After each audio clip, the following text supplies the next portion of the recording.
We want to now turn to the Secretary of Transportation, Pete Buttigieg. Good morning, and thank you for being here in person. Good to be with you. I want to pick up where we just left off on the polling, because it looks like Democrats have a problem here. As you heard, more than 2/3 of registered voters, 68%, think your administration, the Biden administration, could be doing more to combat inflation. This is a top concern for all voters. It's also a top concern for the president. It's one of the reasons why he's made clear that his top economic priority is fighting inflation. But there's a very clear choice right now between the policies that we're advancing on Capitol Hill and in this administration and the policies that have been put forward legislatively by our Republican friends in Congress. Our focus has been on reducing the pressure of cost of living on families. For example, take the Inflation Reduction Act, right? Part of what that does at a time when we have pressure on people because the cost of living is going too high is to cut the cost of things like prescription drugs. Of course, Republicans voted against that. Right, but they've also made clear right now that they're proposing legislation to reverse that, to repeal that. So you have something like letting Medicare negotiate the price of prescription drugs, something Americans have wanted to happen for years. We finally got it done. The president signed it. Congress passed it. They're already seeking to reverse that. So there's a very clear choice, a very clear difference in approaches here right now on Capitol Hill and among office holders, where the focus for Democrats, the focus for the president, is to cut that cost of living and to cut the pressure, get people more breathing room at a time where inflation remains a major concern.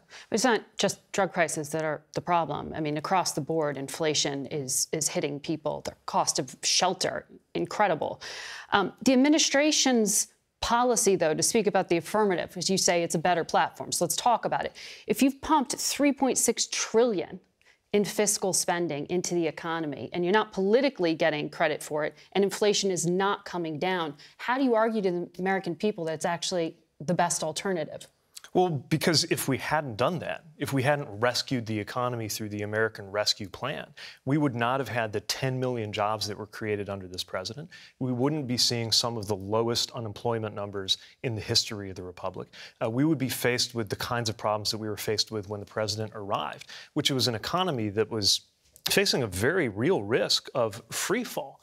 We're in a situation right now where demand has come back. Consumer confidence is up. People have more money in their pockets, and an almost record number of Americans are working. The other side of that is record inflation, and that's because that's because the supply side is straining to keep up with the demand, which is why we're also working. I think really the main factor. But imagine if we hadn't raised demand and supply was even worse, which is where we would have been if we hadn't had the infrastructure work, which is helping on the supply side, and the rescue of the American economy that has brought back demand. So if anybody's asking, was it a good idea to rescue the American economy, the answer is yes. Right. Well, it's not just Republicans who make the argument that fiscal spending contributed to some of the inflation. And in fact, some of the fiscal spending was under the last administration's watch in terms of pouring in the rescue funds you're talking about. But the San Francisco Fed has put forward estimates that between 0.3 to 3% of percentage points in recent inflation is due to fiscal spending. In other words, not most of it, right, by those numbers. It's not nothing. So to argue that government spending isn't a contributor here doesn't fully play out. So what is the alternative in a new Congress? Yeah. I mean, are you saying that we've got to stop spending here? We're not going to move on taxes, but we're also not going to pump in more money. Well, again, part of the challenge we have is the productive capacity of our country racing to keep up. So failing to invest in that wouldn't make the problem better, it would make it worse. But again, the numbers you just quoted to me would make clear that a majority of inflation is not attributable to fiscal policy. And according to the numbers that were just in the package just now, the American people understand that. They understand that inflation is a global phenomenon, but we are fighting it here at home with measures to take that pressure off of families. And it's why we strongly believe that we should continue in the direction of prioritizing not tax loopholes for billionaires, not corporate profits, but allowing Americans to be able to get by with the income that they're making. Well, we're going to talk to an economist next to go through the numbers, but on what the political messaging is. The president said this week that the economy is both strong as hell, but also if there is a recession, it'll be very slight. What exactly is the forecast? Well, look, I mean, forecasting is by its nature something that is a little bit uncertain. What we know is that... That's political spin.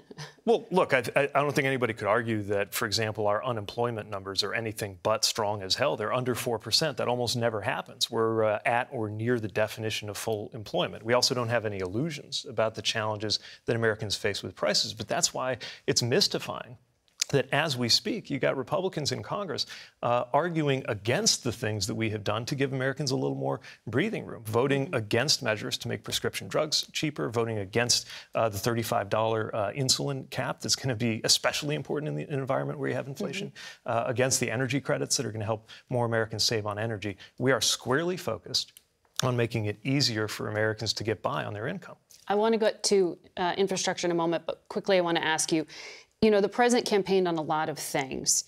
Paid leave was one of them.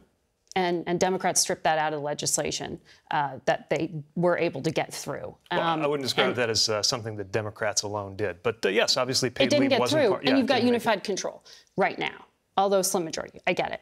But in this new scenario we are talking about, and you just saw the numbers, it looks like a very real threat that Republicans will control at least one house. So are you acknowledging that basically you've gotten through what you can get through, give up on paid leave for the end of the Biden administration? We're not going to give up on anything because these are good policies that are wildly popular among the American people. Most Republicans think this is a good policy, just not most Republicans in Congress. And so in the same way that we were able to get that infrastructure bill through, where a number of Republicans crossed over to work with Democrats on the president's priority, I think any other priority, you have to at least give it a shot. And I would point out, after repeated declarations that the infrastructure bill was dead, the way that that succeeded, as well as the other policy wins we've had, aren't just good news. They specifically validate the president's theory of change, which is that even in a divided Washington, you can get things done, and sometimes you can get them done with bipartisan support. I want to get to infrastructure, but you know, with paid leave, I was talking about the dispute between Democrats, between Senator Manchin and the rest of the party on that. Well, hold on. That was a Democratic But if disagreement even on one paid Republican were prepared to support paid leave, we'd be in a different territory. So let's not let 50 Republicans off the hook because we couldn't get alignment with one or two Democrats. Okay, so it will be taken up in the new Congress? I don't know what the priorities of the new Congress will be. I know that it's a good policy, and we'll keep fighting to get it done. Okay, and I'll keep asking about it. I want to ask you about infrastructure. So you have started doling out some of the sort of allocations here that were part of that more than $1 trillion infrastructure law. You've about $120 billion that you personally, I guess, at the department have discretion over in awarding some of these projects.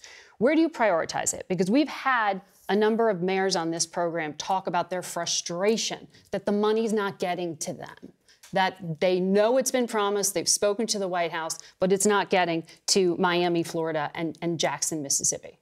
Well, look, we've got a lot of discretionary grant programs to run over the course of the next 5 years. And a lot of applications come in. We say yes to as many as we can. And I can tell you, we're supporting infrastructure improvement right now in every state in the union. Now, even with this wonderful funding, we won't be able to say yes to every single project that every local community wants to do, but we can do more than we've ever done before. And I've been one of those mayors, right? I've been a mayor knocking on the door of the DOT, trying to get funding. And back then, we only had a sliver to work with of what we do now. So, it is amazing what we've been able to see as I've traveled the country with good news on everything from port improvements that'll help with our supply chain to fixing bridges that are so deteriorated that school buses and ambulances can't use them because there's a weight limit, we're in the Inland Empire, Fontana, California, kids walking, having to compete with traffic, basically along a highway just to walk with school. We're going to fix that. We're getting so many things done, but it's not going to be overnight. Of course it's not. That's part of how it works with infrastructure.